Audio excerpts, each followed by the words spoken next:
Those who watch my videos should know that I'm dissatisfied with the current state of Wilds. There are probably dozens of people who have made videos complaining about the poor performance, the lack of content, the inconvenience of the investigation system, the terrible QoL in general, and these are all valid points. But I will not be covering this stuff. I won't discuss things like exploration, lore, story, the immersive hunting experience, the speedrunning experience, or any of that other crap. I won't even say much about the so-called meta, the skill system, or weapon balance. That's right, I won't even complain about full release slash. What I want to discuss is just the combat. This is the main thing that drew me into this series. One of the key issues I have with Wilds is a core mechanic, the focus aim system. Initially I thought the system could allow for some interesting gameplay optimization, but after having played this game for a while, I've come to realize that it really diminishes the focus on proper positioning and movement. I am a mere 5th gen baby, so I'm sure some old gen super veterans are going to say some shit like, Actually, this is exactly what we said about 5th gen. Go take a nap, grandpa, head turns are a silly mechanic that give way too much free damage.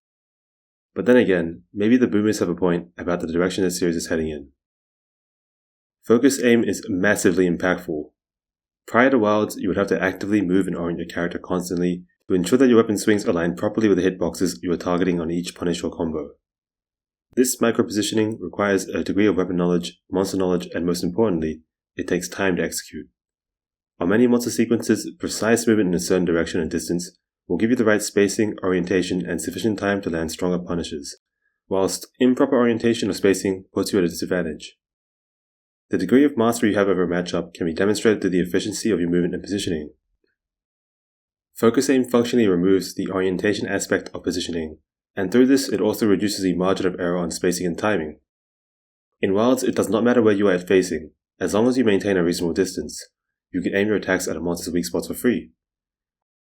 In the case of weapons like Charge Blade and its ED1, Focus Mode lets you move ridiculously far and you can adjust the angle of your approach throughout the entire swing. Prior to Wilds, ED1 gave you a much shorter forward step with the swing, and since you could only aim the swing at a fixed angle, your positioning, orientation, and even your timing would have to be much more precise. On weapons with a shield, the act of facing away in itself is a commitment. If the monster starts doing a quick attack that you want to guard, you would have to spend time resetting the neutral stance and turning around to face the monster. With Focus Mode, however, you can just turn your aim back towards the monster almost instantly. Focus Mode also reduces the commitment of any attacks with significant startup or active frames. Previously, big slow attacks like Greatsword Slashes or Charge Blade's AED and SAD would require you to understand where a monster's hit zones will end up after it executes the sequence, and when you would have to time your attack to land your big hit. Prediction TCSs were incredibly satisfying to pull off because they required anticipation, monster knowledge, and near-perfect timing. With Focus Mode, however, all that is required is a bit of timing. Even if your initial aim is completely off, you can readjust on the fly and force your attack to connect with something. I'm sure the old gen boomers complained when the angle at which you could aim Greatsword Slashes or Charge Blade discharges was widened. But these big attacks in old gen and 5th gen shared the property that once you pressed to release the button, you no longer had any control over where the attack was going. Now with Focus Mode, you have full control of the attack throughout its entire duration, and it even gets additional reach when focused aimed. So not only do you get the 720 no-script the monster, but you can do so from a much greater distance. There is no need to predict the exact moment a monster's head will be within reach, and there is far less punishment for random Hail Mary swings. You can just land attacks at will because Focus Mode is so strong. Some monster attacks and movement patterns involve jumping to the side or behind you. In previous games, these would have forced you to readjust your positioning and orientation, but in Wilds it just feels like extra animation time. This is most apparent with Mizitsune.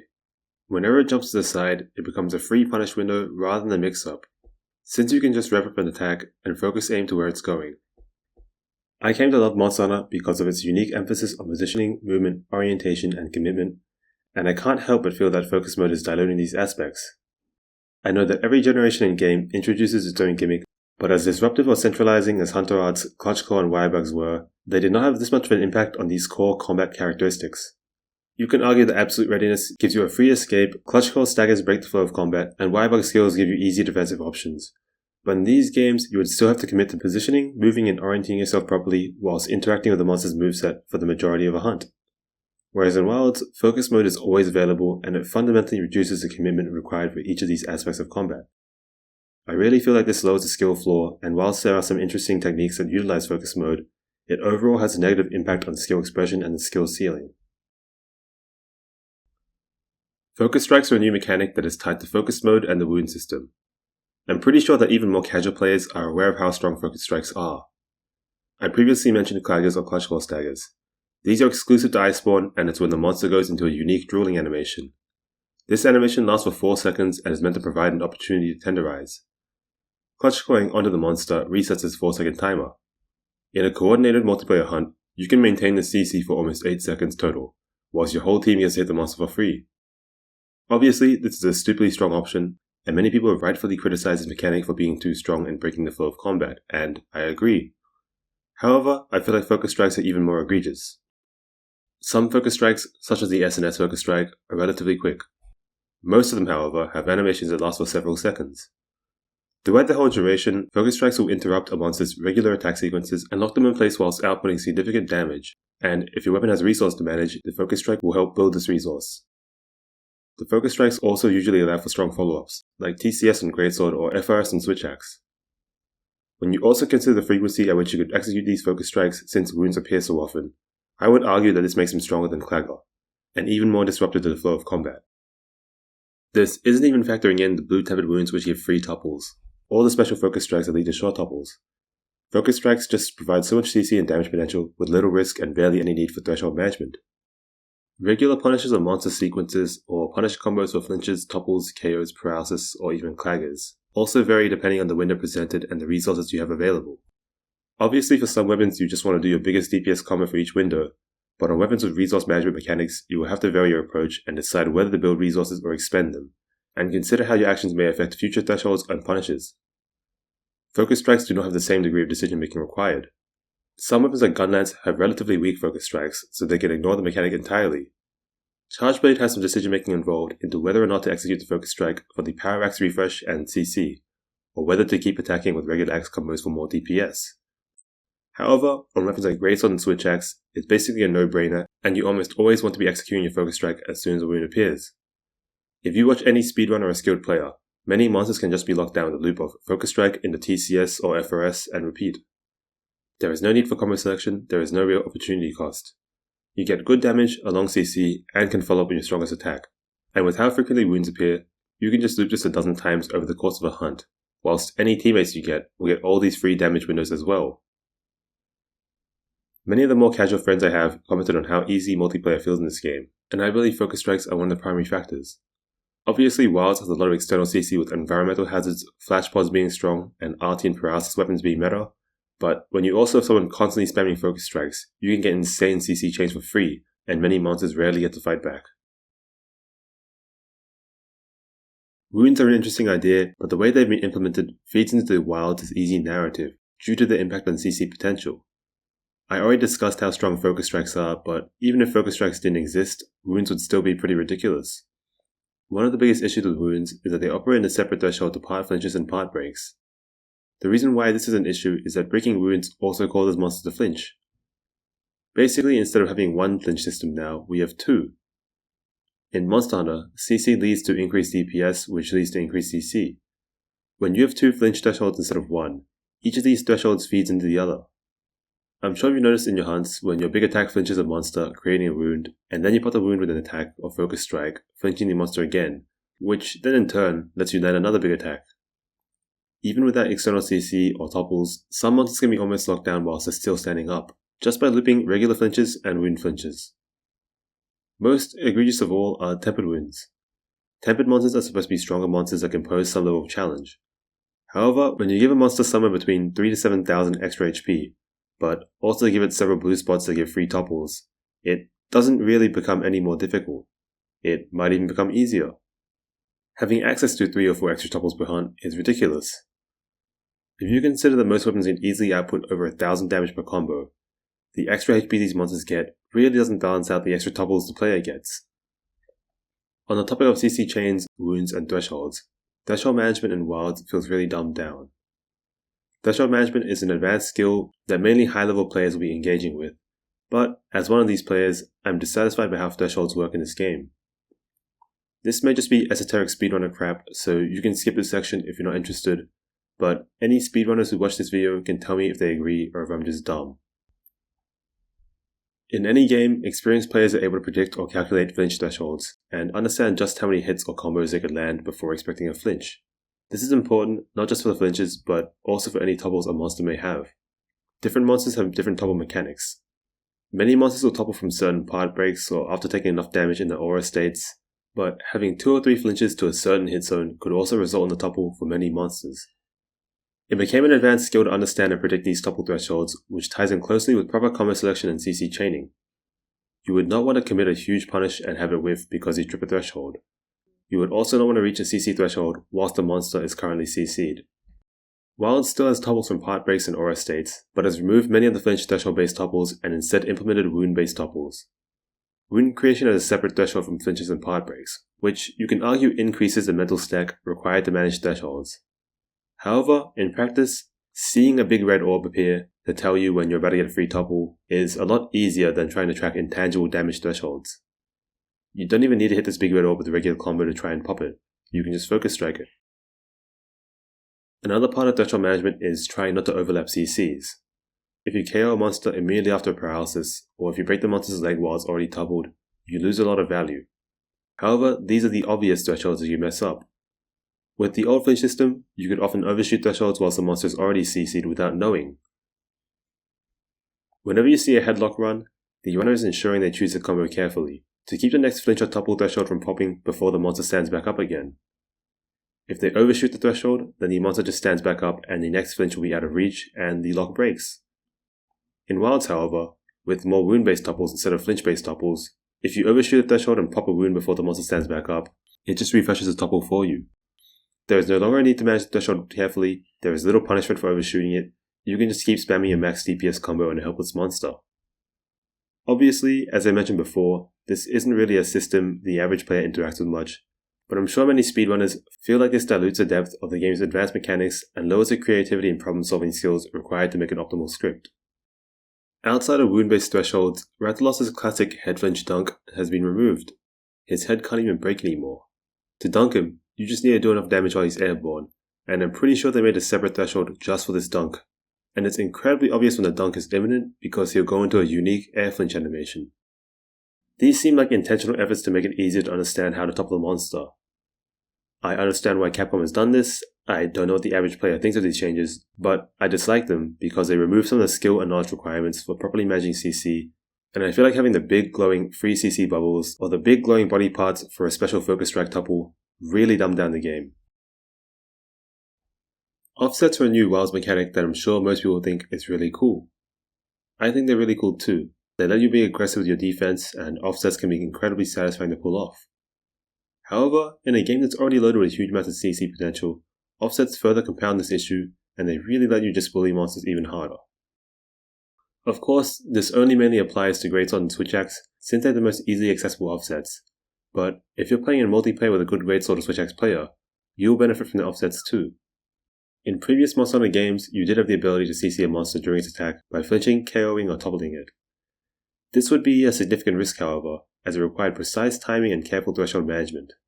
If the monster didn't get CC'd, you would eat shit. Offsets, of course, require a degree of timing as well.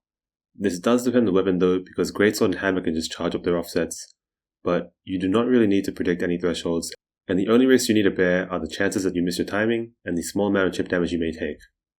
Even though offsets do require a build-up threshold for the follow-ups, you would rarely ever forego an offset opportunity. You always want to be working towards the next threshold. Offsets can be compared to counters, which were very prevalent in Sunbreak. Sunbreak had some incredibly strong counters that could deal huge amounts of damage, build weapon resources, lead to strong follow-up options, or do all the above. Some of you might think I'm crazy, but I'm beginning to think that in the context of Wilds multiplayer, offsets might be even more broken.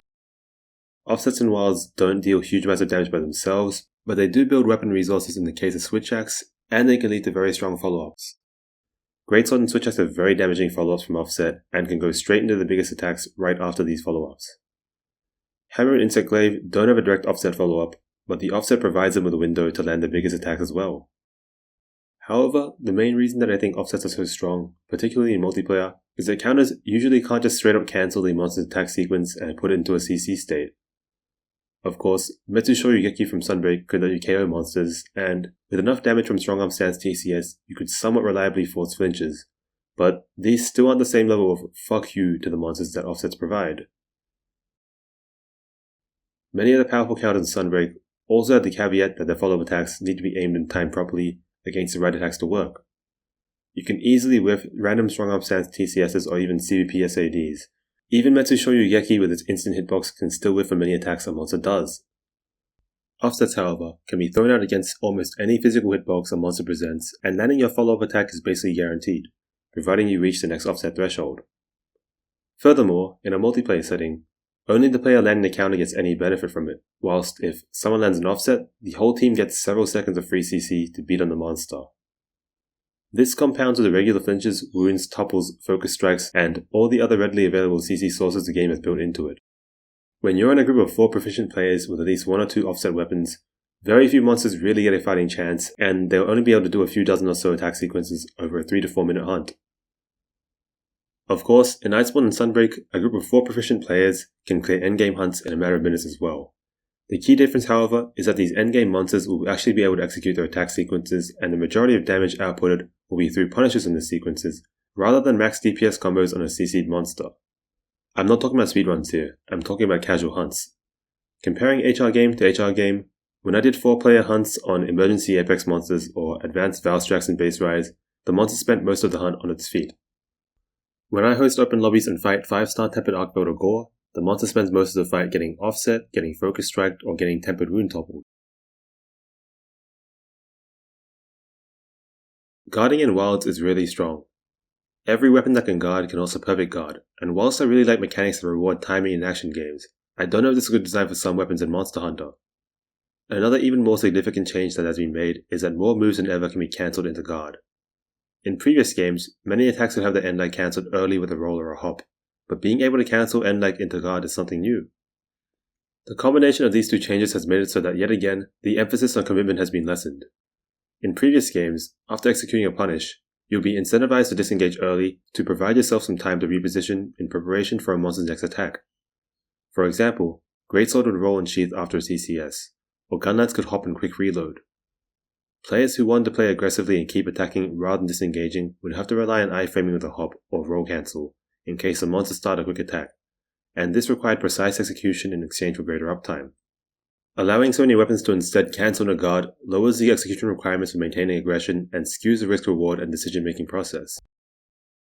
If you overcommit on the punish and the monster attacks you, being able to guard cancel makes it a lot easier to not get hit than being able to roll or hop cancel only.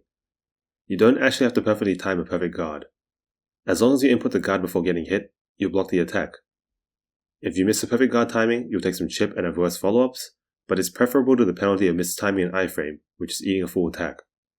The window for timing a perfect guard is also much more lenient than the window for timing an iframe on many attacks, even if you have Evade window or the buff from Tumble Meal. Even on the biggest, most damaging monster attacks, guarding is relatively safe in Wilds at guard level 0. This is because you only take 10% of an attack's damage as chip damage on strong knockback in Wilds, which is down from 25% in previous games. If your weapon has the option to guard in this game, you can overextend and not be punished for it. This is absolutely fine for a weapon like Lance that builds its offense off constant aggression and guard follow-ups, but as for weapons like Greatsword, Sword and Shield and Gunlance, having perfect guard cancels with strong follow-ups is a big change. I'm not going to delve into weapon design or weapon identity since I haven't really played these weapons as much, but I will reiterate that having guard cancel be such a strong option reduces the emphasis on commitment.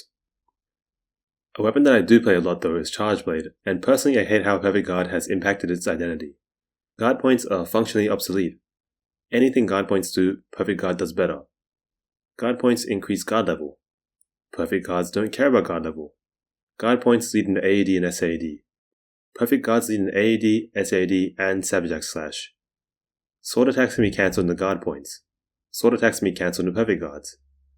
You still have unique guard points on round slashes, sliding slashes, and a new guard point in the shield charge animation, but these aren't actual reactive defensive options.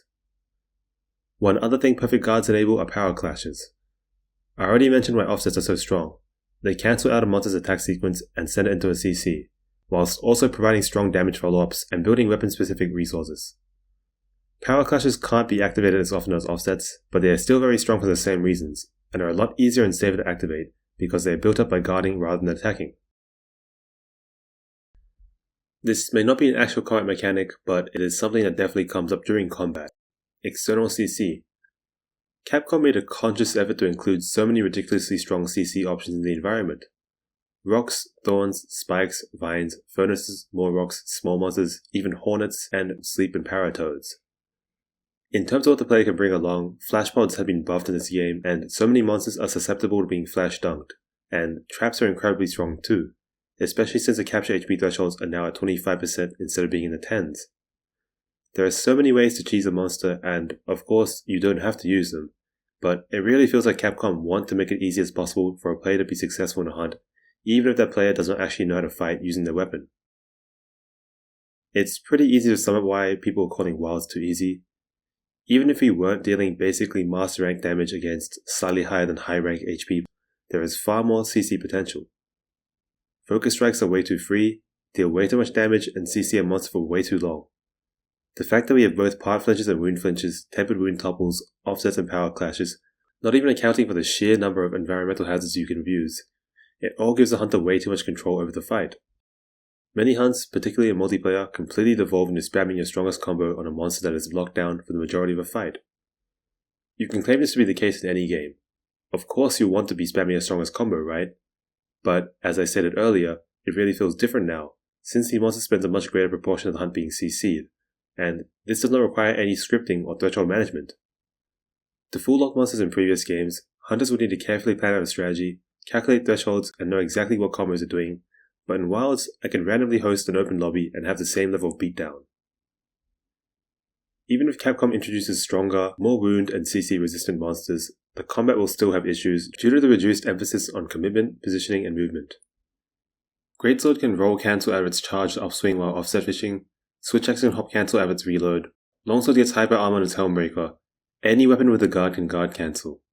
Each action a player takes now bears less commitment and consequence, and Capcom clearly wants to reduce the punishment for poor decision making. Focus M has taken away a lot of the skill expression in Monster Hunter gameplay, and a Focus Mode TCS has none of the magic that old gen prediction charge slashes or 5th gen prediction TCSs had. Unfortunately, I cannot claim to have the solution for this problem. Maybe a lot of you don't consider this to be a problem either. But I personally feel that Focus Mode is diluting the combat experience, and since it's such a core mechanic in Wilds, I am worried that I won't be able to enjoy the combat in this game as much as I enjoyed the combat in the previous games, even if they fix all the other issues.